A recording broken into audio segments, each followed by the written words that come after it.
Hello students, welcome to velocity academy. और आज का जो लेक्चर हमारा होने जा रहा है वो है इलेक्ट्रिक फ्लक्स। ये गॉस लॉ का पार्ट 1 है। तो चलिए शुरू करते हैं। हम लोग इलेक्ट्रिक फ्लक्स क्या होता है, कैसे इसको समझते हैं, आइए देखते हैं। इलेक्ट्रिक फ्लक्स एक गॉस लॉ का पार्ट होता है। गॉस लॉ के पहले हमें ये टॉपिक पढ़ना होता है। अब इलेक्ट्रिक फ्लक्स को हम लोग डिनोट करते हैं फाई। हमने इलेक्ट्रिक फील्ड के बारे में पढ़ा था कि इलेक्ट्रिक फील्ड क्या होता है, उसको किससे डिनोट करते हैं, उसको कैपिटल ई से डिनोट करते हैं। किसी भी कोई भी चार्ज अपने आसपास के एरिया में क्या करता है, आसपास के रीजन में एक फील्ड जनरेट करता है जिसको हम लोग इलेक्ट्रिक फील्ड बोलते हैं। मैंने उसका डायग्राम भी पिछले लेक्चर में बताया हुआ है। तो आज हम लोग देखेंगे कि इस इलेक्ट्रिक फील्ड को एक अगर किसी एरिया में, कोई खास एरिया से अगर पास कराया जाए तो क्या बनता है। आइए देखते हैं। तो इलेक्ट्रिक फ्लक्स को जानने से पहले हम लोग थोड़ा एक टॉपिक पे बात करेंगे जिसका नाम है एरिया वेक्टर। इसका नाम है एरिया वेक्टर। अब इसका नाम एरिया वेक्टर क्यों पड़ा? अब इलेक्ट्रिक फ्लक्स जानने से पहले ये टॉपिक हमें जानना बहुत जरूरी है, एरिया वेक्टर। एरिया वेक्टर क्या होता है, तो चलिए देखते हैं एरिया वेक्टर क्या है। जैसे अगर मैं एक सरफेस ड्रॉ करूं, फॉर एग्जाम्पल ये बोर्ड है, ठीक है। एरिया वेक्टर आप लोग पहले 11th में पढ़े होंगे कि जो एरिया होता है वो होता है स्केलर क्वांटिटी, ठीक है। वो क्या होती है, स्केलर क्वांटिटी होती है। एरिया जो होती है वो स्केलर क्वांटिटी है। लेकिन आपको बता दूं कि एक्चुअल में एरिया का भी डायरेक्शन होता है। एरिया का भी डायरेक्शन होता है और उसको हम लोग एरिया वेक्टर बोलते हैं, ठीक है। यानी एरिया के साथ मैंने क्या किया, वेक्टर को जोड़ दिया, तो ये एक क्वांटिटी हो जाएगी। कौन सी क्वांटिटी? Vector quantity. कैसे होती है इसको थोड़ा देखते हैं हम लोग। आइए देखते हैं। अब जैसे देखें, यहां पे एक सरफेस मैंने ड्रॉ किया। जैसे मैंने एक सरफेस ड्रॉ किया, अगर मैं आपसे पूछूं कि इसका एरिया वेक्टर क्या होगा, तो इस सरफेस का एरिया वेक्टर होगा बिल्कुल ऐसे, ये परपेंडिकुलर। इसका डायरेक्शन क्या होगा, इस सरफेस का एरिया वेक्टर बिल्कुल इसके क्या होगा, परपेंडिकुलर होगा। ये हो गया एक्चुअल में। जैसे ये बोर्ड है, ये बोर्ड एक सरफेस है, ठीक है, एक प्लेन सरफेस है। अगर मैं आपसे पूछूं कि इसका एरिया वेक्टर बताओ, तो इसका एरिया वेक्टर ये मार्कर लो, इसको बिल्कुल ऐसे चिपका दो, बिल्कुल परपेंडिकुलर इसका एरिया वेक्टर होगा, ठीक है। एक बुक लो, जैसे फॉर एग्जांपल कि दिस इज अ बुक। अब मैं पूछूं आपसे कि इस सरफेस का एरिया वेक्टर क्या होगा, तो इस सरफेस का एरिया वेक्टर जो होगा वो ये होगा, ठीक है। एरिया वेक्टर ये है एरिया वेक्टर, ठीक है। ये हमारा कौन सा है, ये है एरिया वेक्टर, और ये है इस सरफेस का एरिया वेक्टर।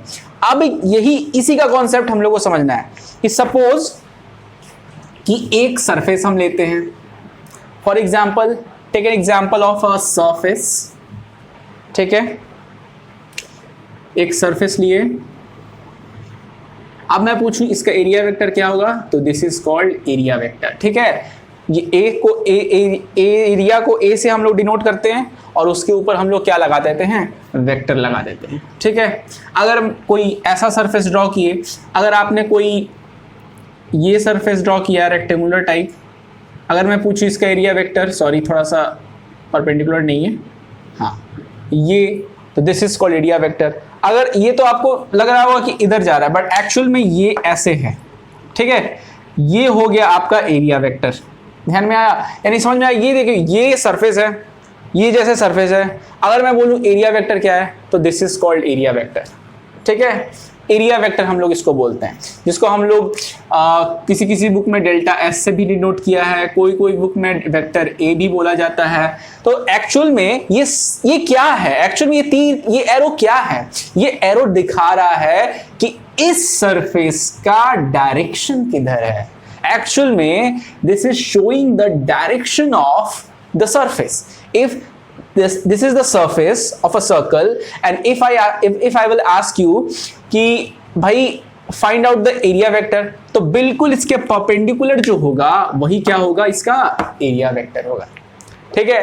अब जैसे ये तो था, अच्छा पीछे सिर्फ आगे ही होता है, तो एक बात जान लो कि इसके पीछे भी, यानी अगर ये सरफेस है, फॉर एग्जांपल मेरी हाथ की हथेली देख लो, ये सरफेस है, अगर मैं पूछूं एरिया वेक्टर किधर होगा, तो एक इस डायरेक्शन में भी हो सकता है और एक इस डायरेक्शन में भी हो सकता है इसका एरिया वेक्टर, ठीक है। आप इधर से भी निकाल सकते हो, लेकिन वो फिगर 2D होना चाहिए। 2D मतलब क्या होना चाहिए, 2 डायमेंशन होना चाहिए, उसमें कोई 3 डायमेंशन नहीं होना चाहिए। लेकिन अगर कोई 3 डायमेंशन फिगर है, ठीक है, this is a 3 dimension figure and if I will ask you to find the area vector of this surface, then what will you say? तो इसका एरिया वेक्टर बिल्कुल आगे की तरफ होगा, इसका एरिया वेक्टर क्या होगा? बिल्कुल आगे की तरफ होगा, ठीक है, आगे वाली सरफेस इसकी एरिया वेक्टर होगी। अगर कोई सरफेस 2D है तो आपका डायरेक्शन क्या होगा? बिल्कुल इसके परपेंडिकुलर होना चाहिए। एरिया वेक्टर क्या होगा? ऑलवेज जो डायरेक्शन होगा उस सरफेस का वो बिल्कुल क्या होना चाहिए? परपेंडिकुलर होना चाहिए। किसी किसी बुक में इसको नॉर्मल भी बोलते हैं, परपेंडिकुलर नॉर्मल, नॉर्मल, ठीक है।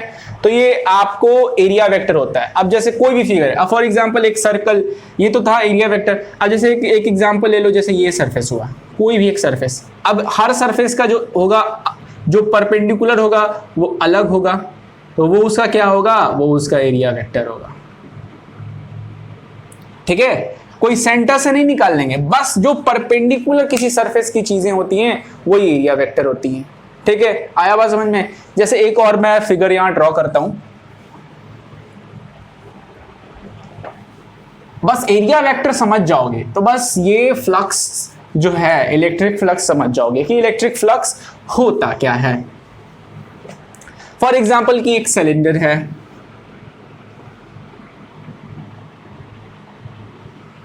मेरी फिगर थोड़ी उतनी अच्छी नहीं है तो थोड़ा सा मैनेज कर लेना, क्योंकि फिजिक्स वालों की थोड़ी फिगर अच्छी नहीं है, बायो वाले की फिगर बहुत अच्छी होती है। अब यहां देखो, ये है हमारा सिलेंडर। अगर मैं पूछूं कि ये तो 3D फिगर है, अगर मैं पूछूं कि इसका एरिया वेक्टर बताओ, ये वाले, सिर्फ ये वाले पार्ट का एरिया वेक्टर बताओ, तो इस वाले पार्ट का एरिया वेक्टर इधर होगा, this is the area vector, okay. अगर मैं पूछूं ये वाले पार्ट का एरिया वेक्टर बताओ, तो इस वाले पार्ट का एरिया वेक्टर ये होगा, ठीक है। अगर मैं पूछूं भाई ये वाले पार्ट का एरिया वेक्टर बताओ, तो ये वाले पार्ट का एरिया वेक्टर बिल्कुल जो परपेंडिकुलर होगा वही परपेंडिकुलर नॉर्मल होगा, जो परपेंडिकुलर डायरेक्शन होगा वही होगा एरिया वेक्टर, ठीक है। ये बात समझ में आ गई कि एरिया वेक्टर क्या बोलता है। अब हम लोग पढ़ेंगे इलेक्ट्रिक फ्लक्स, ठीक है। इलेक्ट्रिक फ्लक्स पढ़ेंगे कि क्या होता है इलेक्ट्रिक फ्लक्स। इसको हटाऊं मैं?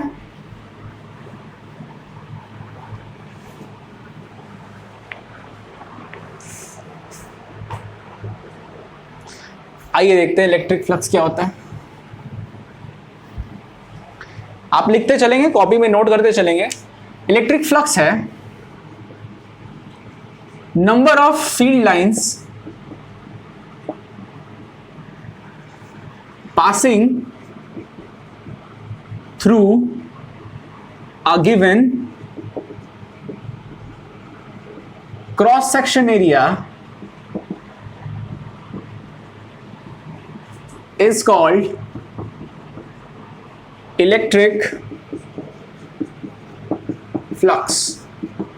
अब देखिए, number of field lines passing through a cross section area, यानी कोई खास एरिया से जितना इलेक्ट्रिक फील्ड पास हो रहा है उसी को हम लोग बोलते हैं इलेक्ट्रिक फ्लक्स। बड़ा सिंपल सा है, बहुत सिंपल है। देखो कैसे, कोई भी एक सर्टेन एरिया है,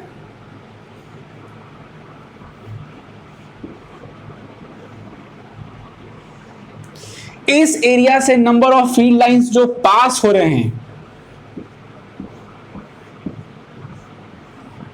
what we called, this is called, अभी नंबर ऑफ फील्ड लाइंस पास हो रहे हैं, जो ये सारे फील्ड लाइंस हैं, इसी को बोलेंगे इलेक्ट्रिक फ्लक्स। इलेक्ट्रिक फील्ड तो हम लोग देखे हैं कि इलेक्ट्रिक फील्ड लाइंस क्या होते हैं, चारों डायरेक्शन में जाते हैं, ओरिजिनेट करते हैं, पॉजिटिव से नेगेटिव में जाते हैं, ये तो था प्रॉपर्टी। लेकिन अगर किसी खास एरिया से इलेक्ट्रिक फील्ड जाता है, किसी खास एरिया से, ये है हमारा area, this is a rectangular area, and if we pass the electric field through this area, then this part of electric field is called electric flux. क्या बोलेंगे इसको? इलेक्ट्रिक फ्लक्स बोलेंगे।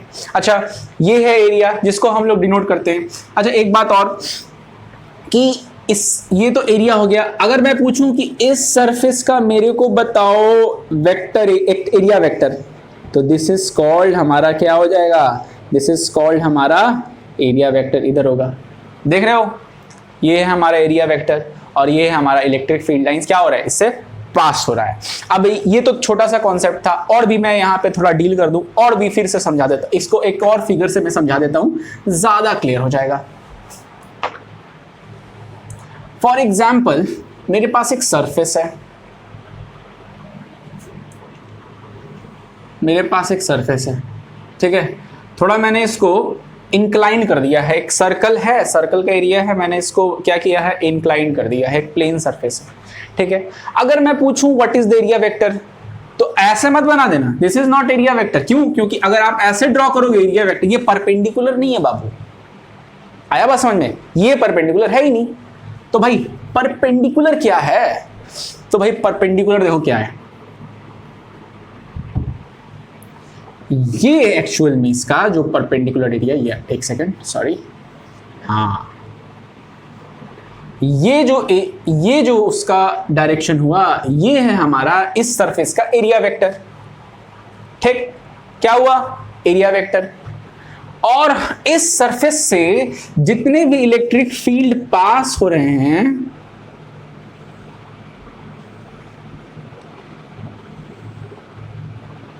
जितने भी इलेक्ट्रिक फील्ड पास हो रहे हैं, वही हमारा क्या हो जाएगा, फ्लक्स हो जाएगा। क्या हो जाएगा, फ्लक्स हो जाएगा।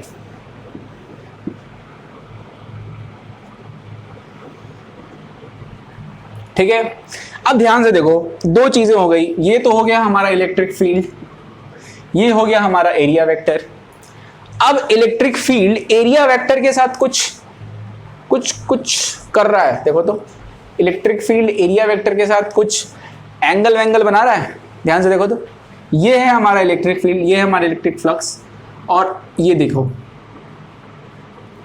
यहां एक एंगल बन रहा है ना, यानी यहां एक एंगल बन रहा है, दिस इज कॉल्ड थीटा, ठीक है। यानी एरिया वेक्टर इलेक्ट्रिक फील्ड के बीच एक एंगल बन रहा है, इलेक्ट्रिक फील्ड ने एरिया वेक्टर के साथ क्या बनाया, एक एंगल बनाया, जिसको हम लोग बोलते हैं, क्या पता है, E cos theta. Sir cos theta E क्यों?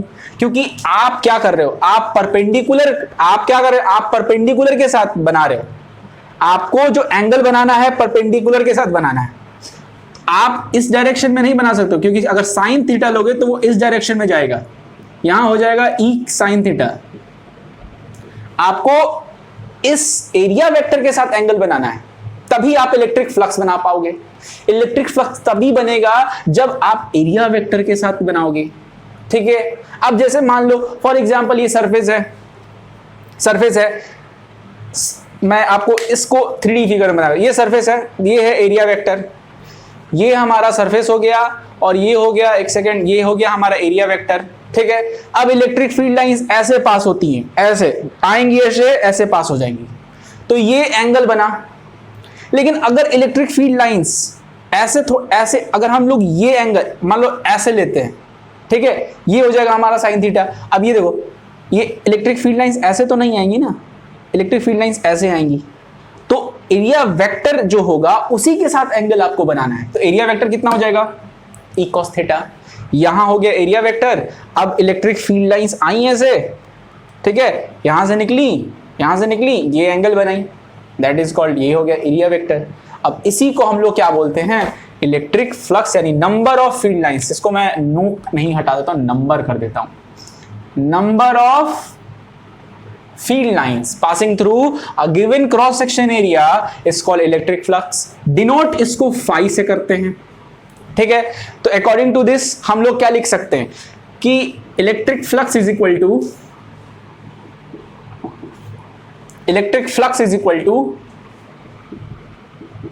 E dot A cos theta, यानी E dot A cos theta आया, सॉरी यहां डॉट नहीं होगा, डॉट ई, ये हो गया हमारा area vector, this is called electric field making an angle with area vector cos theta, and this is हमारा इलेक्ट्रिक फ्लक्स। किसी भी एरिया से कुछ फील्ड लाइंस पास हो रही है तो नंबर ऑफ फील्ड लाइंस, वही तो इलेक्ट्रिक फ्लक्स है, बस सिंपल सा लॉजिक है। कि अगर ये बुक है, दिस इज अ बुक, कि इस पर्टिकुलर एरिया से जितने इलेक्ट्रिक फील्ड लाइन पास हो रही, बाहर निकल रही, वही हमारा क्या हो जाएगा, इलेक्ट्रिक फ्लक्स हो जाएगा। और थोड़ा डिपेंड भी करता है कि इलेक्ट्रिक फ्लक्स जो होता है, इसको आप पहले नोट कर लो, तो भाई इसको नोट कर लें हम, ठीक है। एक सेकेंड, ये तो हो गया इलेक्ट्रिक फ्लक्स। और अगर मैं आपसे पूछूं कि electric flux is a scalar और वेक्टर क्वांटिटी, अगर ये मैं पूछूं कि इलेक्ट्रिक फ्लक्स है, तो ध्यान रखो डॉट प्रोडक्ट का जो होता है, दो वेक्टर प्रोडक्ट का डॉट प्रोडक्ट क्या होता है, ऑलवेज स्केलर होता है। यहां दो वेक्टर प्रोडक्ट है, ठीक है, यहां दो वेक्टर है, वेक्टर का जो गुना होता है ऑलवेज क्या होता है, स्केलर होता है, यानी dot product of two vectors always scalar. तो यहां जो फाई होगा ऑलवेज कौन सी क्वांटिटी होगी, स्केलर क्वांटिटी होगी, ठीक है। कौन सी क्वांटिटी, स्केलर क्वांटिटी, ठीक है। उसके बाद अगर मैं इसकी एसआई यूनिट की बात करूं, एसआई यूनिट निकाल के दिखाओ मेरे को, आप इसकी एसआई यूनिट निकाल के दिखाओ, तो आप देखोगे इसकी एसआई यूनिट कितना हो जाएगी, ई की मैंने बताई थी न्यूटन पर कूलम, और ए की क्या हो जाएगी, मीटर स्क्वायर। बड़ा आसान। अब इसको ऐसे फैशनेबल फॉर्म में लिख लो। फैशनेबल फॉर्म में क्या लिखोगे, कैसे, तो newton coulomb inverse metre square, ये भी लिख सकते हो। अब इसका डायमेंशन निकाल लो, डायमेंशन निकाल के मेरे को कमेंट सेक्शन में बताना डायमेंशन क्या होगा। प्लीज कमेंट सेक्शन में बताओ कि मेरे को इसका डायमेंशन फॉर्मूला बताओ, फ्लक्स का, इलेक्ट्रिक फ्लक्स का डायमेंशन फॉर्मूला आपको कमेंट में बताना है, तभी मेरे को पता चले कौन तीनों ने वीडियो देखा है, ठीक है। आप मेरे को बताओ। तो ये तो हो गया हमारा इलेक्ट्रिक फ्लक्स, इसको आप नोट कर लें। अब दो तीन बातें मैं आपसे बात करूंगा कि इलेक्ट्रिक फ्लक्स के बारे में, कि इलेक्ट्रिक फ्लक्स किस पे डिपेंड करता है। अब यहाँ एक चीजें, मैं यहाँ एक पॉइंट नोट कर लो नोट में, कि जो इलेक्ट्रिक फ्लक्स होता है वो डिपेंड करता है नंबर ऑफ फील्ड लाइंस पे and area of the surface पे। कैसे डिपेंड करता है, आओ थोड़ा देखते हैं। जैसे मान लो कि एक एरिया है, ये एक एरिया है, अगर मैं बोलूं कि भाई इसमें से दो इलेक्ट्रिक फील्ड पास हुए, ठीक, ये भी इलेक्ट्रिक फील्ड है, ये भी इलेक्ट्रिक फील्ड है, ठीक है, पास हुए, तो भाई फ्लक्स कितना पास हुआ, तो फ्लक्स बराबर 2 पास हुआ, ठीक है। ये फील्ड लाइन पे फ्लक्स डिपेंड। अच्छा, ये ऐसा कुछ न्यूमेरिकल नहीं है, ऐसे न्यूमेरिकल ना कि जितने भी फ्लक्स हैं काउंट करके ऐसे लिख देना, ना ना ना, अरे बाप रे बाप, इसको ये मत करना। ये मैंने समझाने के लिए बता रखा है कि ये फ्लक्स किस पे डिपेंड करता है। फ्लक्स डिपेंड करता है इलेक्ट्रिक यानी नंबर ऑफ फील्ड लाइंस पे, कितना number of field lines particular pass हुआ। एक और एरिया है,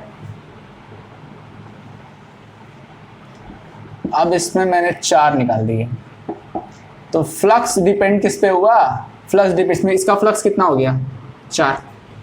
आया बात समझ में, यानी डिपेंड करता है फ्लक्स की नंबर ऑफ फील्ड लाइंस कितने पास हो रहे हैं, और एरिया पे भी डिपेंड करता है। फॉर एग्जांपल कि इसका एरिया छोटा है तो इसमें से 2 ही पास हुए, अगर मैं इसका एरिया बड़ा कर दूं तो, लो मैंने इसका एरिया बड़ा कर दिया, अब इसमें से आराम से 4, 5, 6। अब मैं फ्लक्स बोलूं कि what how many flux are you counting, तो 1 2 3 4 5, फ्लक्स क्या हो जाएगा, 5। आया बात समझ में। तो ये पॉइंट का मतलब सिंपली यही हुआ कि जब फ्लक्स होता है जो कि number of field lines and area पे डिपेंड करता है। आया बात समझ में। तो बहुत ही आसान कॉन्सेप्ट है, बहुत ही इजी अप्रोच से मैंने समझाया है। अब एंगल पे बात चलते हैं। अब सेकंड पॉइंट आप नोट कर ये कर लो, सेकंड पॉइंट जो फर्स्ट पॉइंट इसके पहले नोट किया था, आप सेकंड पॉइंट ये नोट कर लो कि electric flux is also depend on angle between E and A. यानी इलेक्ट्रिक फ्लक्स कितना होगा ये एंगल पे भी डिपेंड करता है इलेक्ट्रिक फील्ड और एरिया वेक्टर के। तो सपोज दैट ये सरफेस है, इस सरफेस का डायरेक्शन हमको एरिया वेक्टर होगा, इतना तो पता है कि एरिया वेक्टर बिल्कुल इसके क्या होगा, बिल्कुल परपेंडिकुलर होगा। ये हो गया हमारा area vector, no problem, no doubt.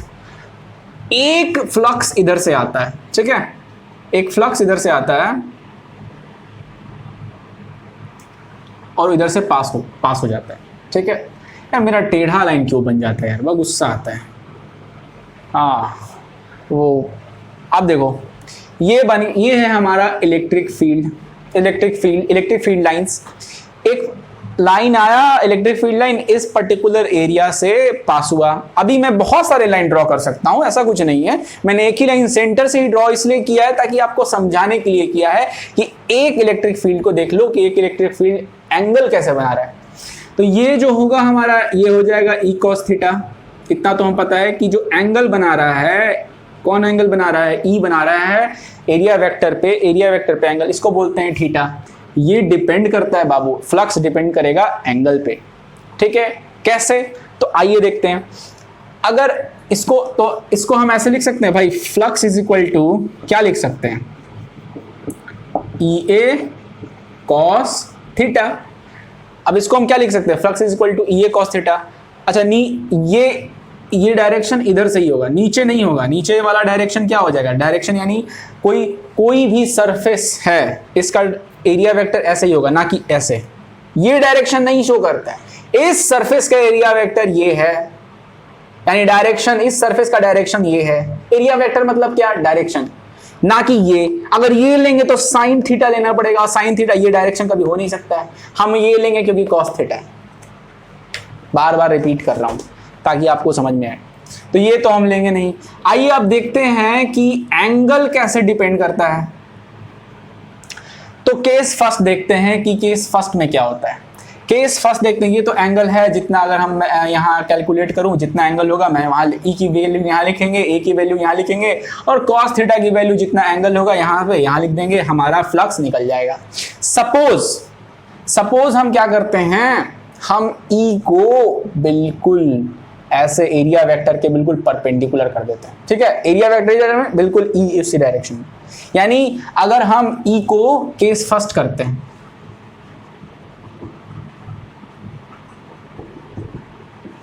अगर हम डायरेक्शन एंगल को जीरो कर दें, जीरो एंगल यहां से लो, 0 डिग्री, थीटा बराबर क्या ले, 0 डिग्री, थीटा बराबर क्या लेना है, 0 डिग्री। तो कॉस 0 कितना हो जाएगा, ये कितना हो जाएगा, कॉस थीटा बराबर कॉस 0। कॉस 0 का बताइए वैल्यू कितना होता है, बताइए मेरे को। कॉस 0 का वैल्यू कितना होता है, 1। कॉस 0 का वैल्यू 1, यानी हमारा जो फ्लक्स होगा, यानी इसको मैं ऐसे ड्रॉ कर दूं केस फर्स्ट के लिए, केस फर्स्ट के लिए मैं ऐसे ड्रॉ कर देता हूं। लो भाई, मैंने ऐसे ड्रॉ किया और इधर से इलेक्ट्रिक फ्लक्स गया।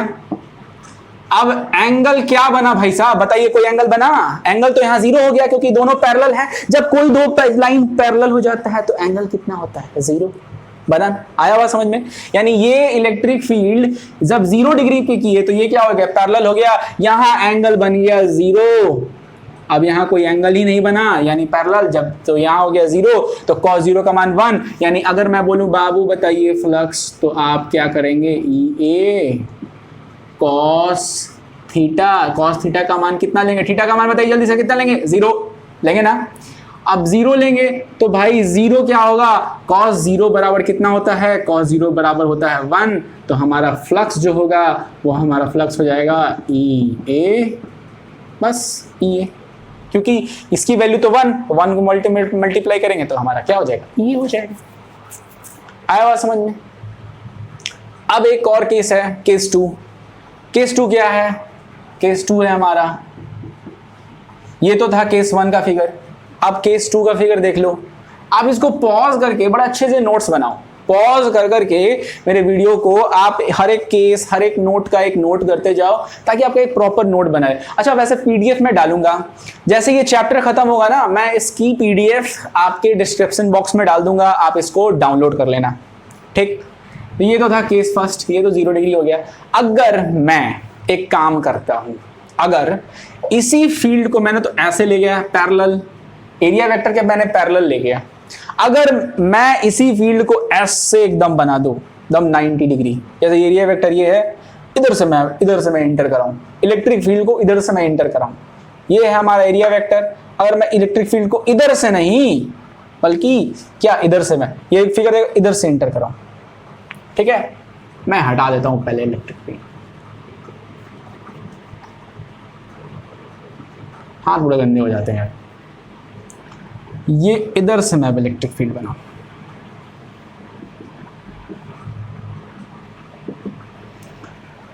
मेरे को बताओ कि एंगल कितना होगा। अब मेरे को बताओ कि एंगल कितना होगा, बताओ। अरे बताओ ना यार, एंगल कितना होगा, बताते नहीं हो यार। ये थोड़ा इंक्लाइन बन गया है तो सॉरी, थोड़ा सा इसको बना ही देते हैं अच्छे से। यार फिगर बनाने में बहुत झंझट है यार। सर फिगर नहीं, अब बोले सर फिगर नहीं बनाएंगे तो कैसे समझेंगे, तो टेंशन मत लो यार, बना ही देते हैं ना, बिल्कुल एकदम स्ट्रेट। नहीं देखोगे सर पता नहीं एंगल नहीं चल रहा है, पता, ये लो एंगल फिगर बना दी। अब ये हो गया फिगर। अगर मैं पूछूं कि बताओ, ये है इलेक्ट्रिक फील्ड ने एरिया वेक्टर के साथ कितना एंगल बनाया, तो केस 2 अगर हम देखें तो हमारा थीटा हो जाएगा 90। कितना हो जाएगा 90, ठीक है। कितना हो जाएगा 90, यानी ऊपर से पास करा रहे हैं, ऊपर से। फॉर एग्जाम्पल देखा, यानी ये है। अब इसी पे फिर से मैं बुक का एग्जाम्पल लूंगा। ये है बुक, ये हो गया एरिया वेक्टर, ठीक। ये है बुक, ये हो गया एरिया वेक्टर। अगर इस बुक मैं कभी भी फील्ड लाइंस ऐसे पास कराऊंगा या ऐसे पास कराऊंगा या ऐसे पास, तभी ना पास होगा। मैं फील्ड लाइन ऊपर से पास कराऊं तो फील्ड लाइन कहां से पास होगा, मेरे को बताओ। ये है एरिया वेक्टर। अगर एरिया वेक्टर जो है, अगर मैं फील्ड लाइंस यहां से पास कराऊं, ऐसे पास कराऊं, ऐसे पास कराऊं, तब ना फील्ड लाइंस यहां इस सरफेस से पास होंगे और वो एंगल बनेगा। अगर फील्ड लाइन ऐसे पास कराऊं तो फील्ड लाइन पास होंगे नहीं ना होंगे। चलो पास करा भी दिया तो एंगल कितना बना, ये एंगल कितना बना, चलो पास कराया, एंगल कितना बना 90 डिग्री बना ना। तो जब एंगल 90 डिग्री बना तो भाई इन दोनों के बीच एंगल 90 डिग्री बन गया, ठीक। इन दोनों के बीच एंगल 90, तो भाई हमारा फ्लक्स कितना बनेगा, E dot A cos 90। Cos 90 का वैल्यू थोड़ा बता दो मेरे को, अरे बता दो, कॉस 90 का वैल्यू कितना होता है 0। अब 0 से 0 मल्टीप्लाई कर दो तो सबका सब क्या हो जाएगा 0, आपका आंसर। तो ये दो केसेस हैं। अब कॉस में 180 भी कर दो, इसको अब 180 भी कर दो, तब भी वो क्या हो जाएगा 0 हो जाएगा। तो ये था हमारा कुछ कॉन्सेप्ट कि फ्लक्स 2 पॉइंट पे डिपेंड करता है, एक एरिया पे डिपेंड करता है, नंबर ऑफ फील्ड लाइन पे डिपेंड करता है, और एंगल बिटवीन ई और ए पे डिपेंड करता है। तो 2 पॉइंट्स मैंने लिखवाए और आपको समझा भी दिए। अब कुछ इसका न्यूमेरिकल्स हम लोग करते हैं। प्रॉब्लम हो सीधे कमेंट बॉक्स में डालो क्या है प्रॉब्लम, और उसके बाद हम लोग देखेंगे। वीडियो थोड़ी लंबी हो चुकी है तो थोड़ा सा नेक्स्ट क्लास में इसका न्यूमेरिकल हम लोग कर लेंगे। नेक्स्ट क्लास में पक्का हम प्रॉमिस इसका न्यूमेरिकल हम लोग करेंगे।